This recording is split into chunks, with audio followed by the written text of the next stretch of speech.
اعوذ باللہ من الشیطان الرجیم بسم اللہ الرحمن الرحیم رب اشرح لی صدری ویسر لی امری واحلل عقدۃ من لسانی یفقہوا قولی۔ بکھرے موتی، 5واں حصہ۔ ایک مرد صالح کا عجیب قصہ۔ ہمیشہ باوضو رہیے، روزی میں برکت ہوگی۔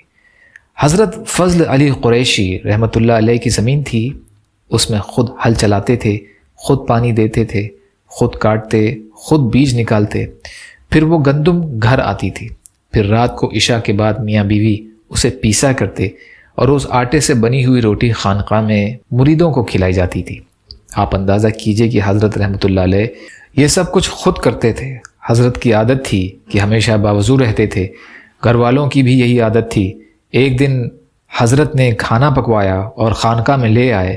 اللہ اللہ سیکھنے والے سالکین آئے ہوئے تھے، وہ کھانا حضرت نے ان کے سامنے رکھا۔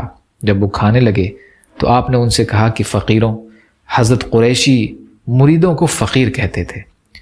تمہارے سامنے جو روٹی پڑی ہے اس کے لیے ہل چلایا گیا تو وضو کے ساتھ، پھر بیج ڈالا گیا تو وضو کے ساتھ، پھر اس کو پانی دیا تو وضو کے ساتھ، پھر اس کو کاٹا گیا تو وضو کے ساتھ، پھر گندم بھوسے سے الگ کیا گیا تو وضو کے ساتھ، پھر گندم کو پیسا گیا تو وضو کے ساتھ، پھر آٹا گوندھا گیا تو وضو کے ساتھ، پھر روٹی پکائی گئی تو وضو کے ساتھ، پھر آپ کے سامنے کھانا لا کر رکھا گیا تو وضو کے ساتھ۔